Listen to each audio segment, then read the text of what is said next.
Please describe a difficult decision that you made and had a good result. You should say what the decision was, when you made that decision, why it was difficult to make, and explain how you felt about the good result. You will have 1 to 2 minutes for this, so don't worry if I stop you. I will tell you when the time is up. I'd like to talk about a time when I made the difficult decision to switch my major at university. Initially, I was studying engineering, but after my first year, I realized it wasn't really for me.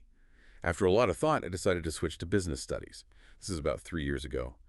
During the summer break after my first year, it was a really tough choice because, well, I was afraid of disappointing my family. They'd always wanted me to go into engineering. I also wasn't sure if I'd actually be any good at business studies since it was such a completely different field. However, I carefully thought about my own interests and what I wanted to do in the future. So I decided to go for it, to follow my passion. The outcome was really great, actually. I became much more engaged in my classes, and I started performing better, getting better grades. Also, I discovered some new opportunities, and I met people who had similar interests. I felt relieved, proud, and grateful that I'd made a decision that really fit with what I wanted to do.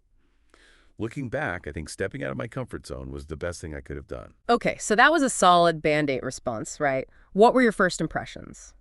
Well, the structure is clear right away. Yeah. Speaker went through all the points, the decision, the challenges, and the positive outcome. And they didn't just use simple vocabulary. Yeah.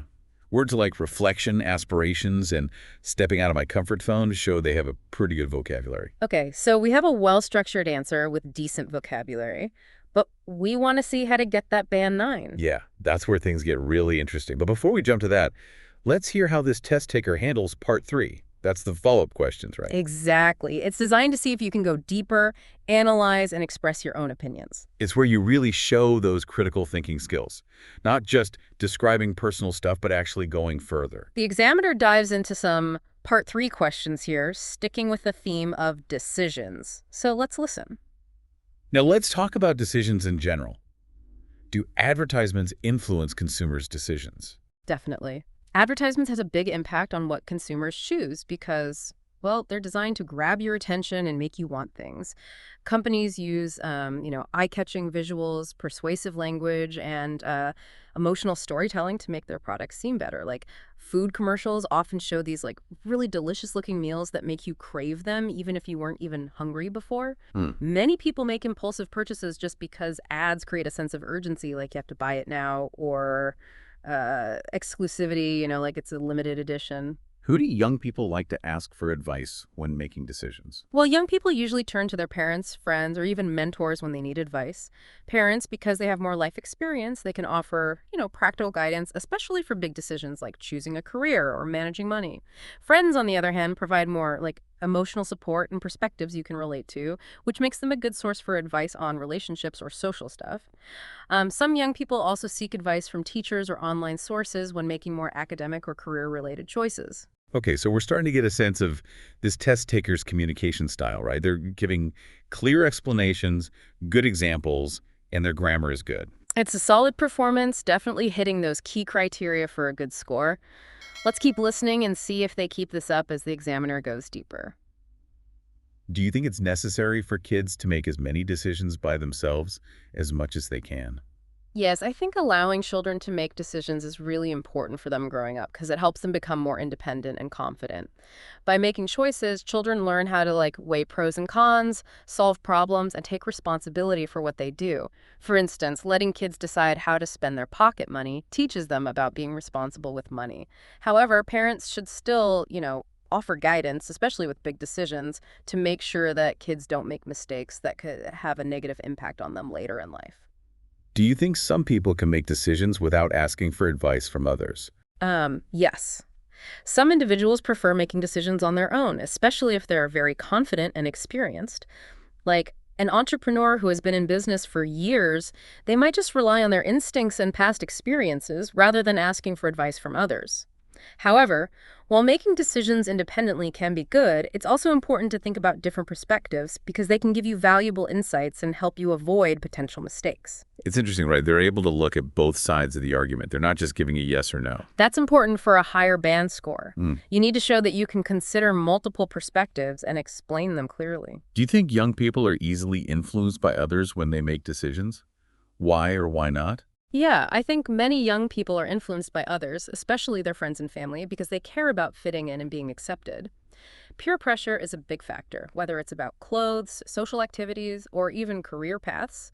For example, a student might choose a certain major just because their friends are doing it, even if it's not really right for them. However, some young people who are more confident and independent, they tend to make their own judgments rather than being swayed by other people. What kinds of decisions do young people have to make? Well, young people have to make all sorts of decisions, from academic and career choices to, social and personal matters.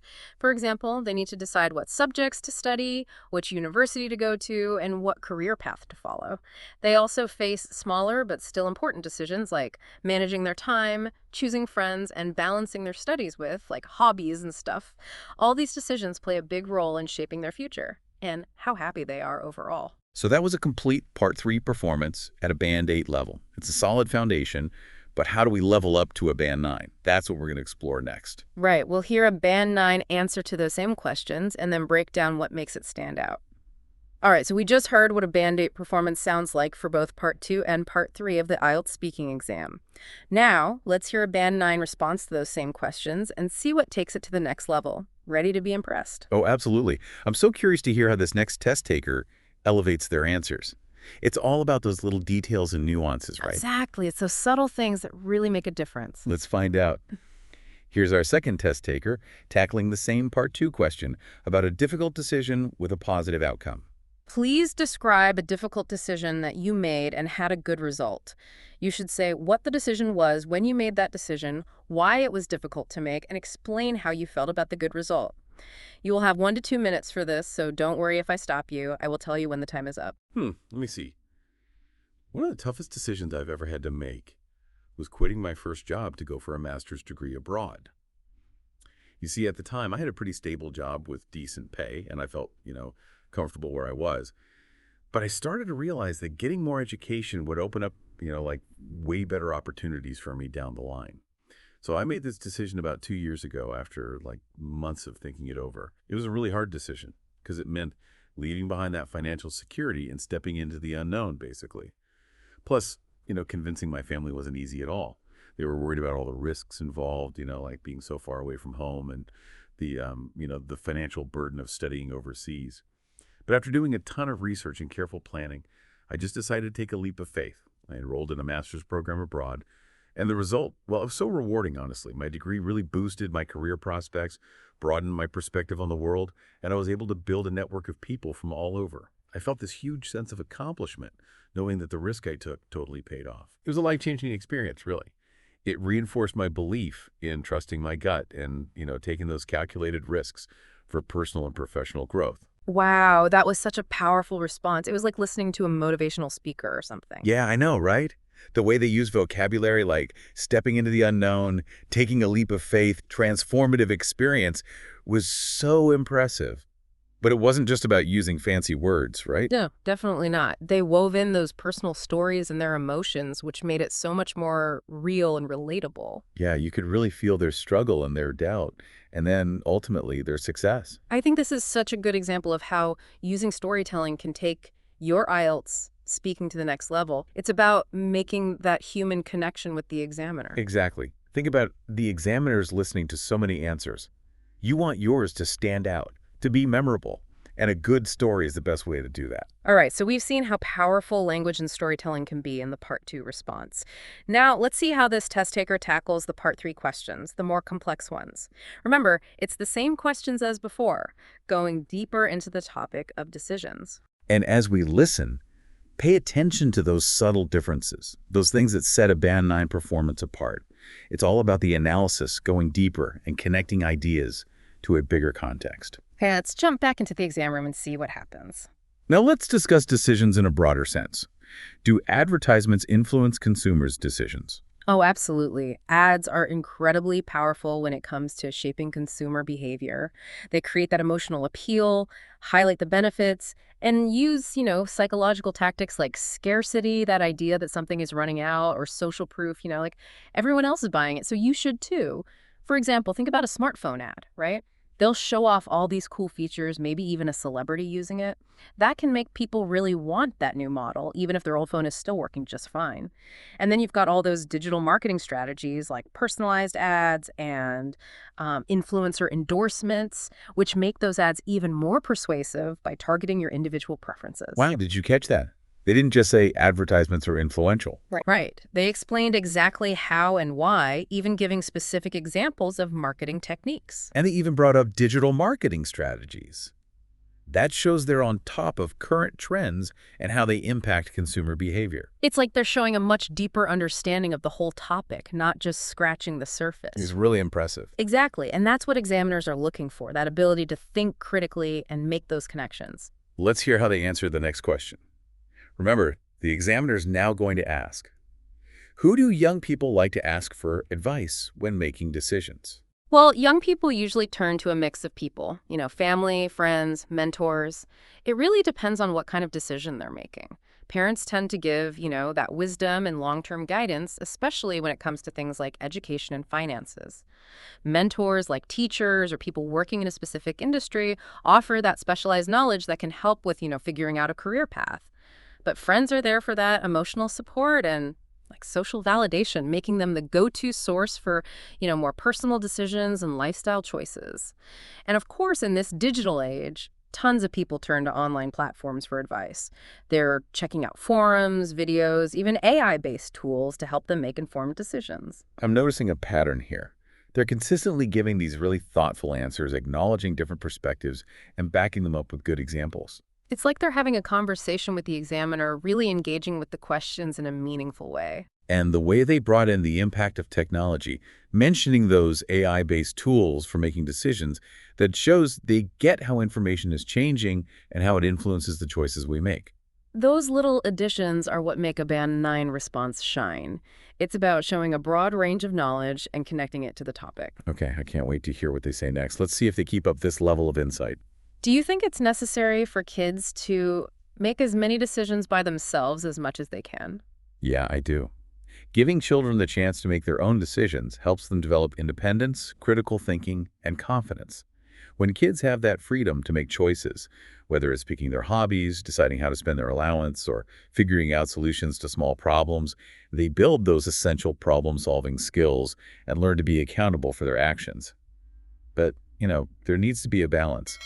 While those smaller decisions should be up to them, parents and educators should definitely step in and offer guidance for bigger life choices, making sure those kids make well-informed, responsible decisions. Okay, so that was amazing, right? We heard that test taker handle a tough question about kids and decision-making.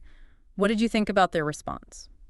I think they did a great job, really. It was such a balanced answer. They really get it, Yeah. About how giving kids a chance to make their own choices helps them grow and become more independent, but also that there are times when parents and teachers need to provide guidance. Yeah, it's about finding that balance. Yeah, exactly. But okay, let's see how they answer the next question. Remember, they're all about decisions, right? Do you think some people can make decisions without asking for advice from others? Oh, definitely. Some people, especially those who have a lot of experience or really strong intuition, they're comfortable making decisions on their own. They're confident in their judgment, entrepreneurs. They often rely on their knowledge of the market and their gut feelings when making decisions about their business. Mm. But I think even the most independent people, the ones who usually go with their gut, sometimes they need to get input from others because a fresh perspective can help you see things you might have missed, those blind spots. And that can really improve the quality of your decisions. They used a really good example there with the entrepreneur. Yeah, it makes their point much more convincing, right? Yeah. They're not just stating an opinion. They're giving real-world examples to back it up. And that's important. Okay, 2 more questions to go in this practice exam. Let's see how they handle the pressure. Do you think young people are easily influenced by others when they make decisions? Well, I think young people, especially teenagers, they're still figuring things out, right? Right. They're looking for approval from their friends and guidance from their families. So, yeah, they can be easily influenced, especially with, social media and all that. Everything's so amplified now. You've got all these trends and influencers shaping opinions on everything, from what clothes you wear to what career path you choose. But I do think that as people get older, as they mature and become more self-aware, they start to trust their own judgment more and don't need that validation from others as much. I love how they brought in social media. It shows they're really thinking about how the world is changing and how that impacts young people, right? Yeah, it's a really relevant point. They're showing that they're not just stuck in the past, they're thinking about the present and how things are evolving. Okay, one final question. Let's hear how they wrap things up. What kinds of decisions do young people have to make? Well, young people face a lot of huge decisions, especially when it comes to education, career paths, and, relationships. These are choices that can shape their future, affecting their chances of getting a good job, their personal growth, and just their overall happiness. But they also have to make those everyday decisions, like what to do with their free time, how to take care of their health, and how to manage their money, which all those things can impact their lives in the long run. That was a great way to end the exam. So thoughtful. They emphasized how important these decisions are for young people, how they can shape their whole future. Yeah, it's a good reminder for all of us, right? To think carefully about the choices we make, big and small. I think we just witnessed a masterclass in IELTS speaking. This test taker definitely deserves that band 9, right? Absolutely. They showed everything a Band 9 examiner is looking for: sophisticated vocabulary, storytelling, nuanced analysis, and the ability to make connections to the wider world. It's been amazing to listen to both the band 8 and band 9 answers and break them down, see what sets them apart. And I hope our listeners out there, the ones who are working towards that Band 9, I hope you found this deep dive helpful. Remember, keep practicing, keep learning, and keep pushing yourself to improve those communication skills. And don't forget, this exam is just one step on your journey. The skills you're developing here will help you in so many ways in the future. That's right. Being able to communicate well is so valuable no matter what you do in life, whether you're giving a presentation, working out a deal, or even just chatting with friends. Exactly. All right, folks, that's our deep dive into the IELTS speaking exam. Hopefully you've learned some new tips and feel more confident about acing that exam. Thanks for joining us.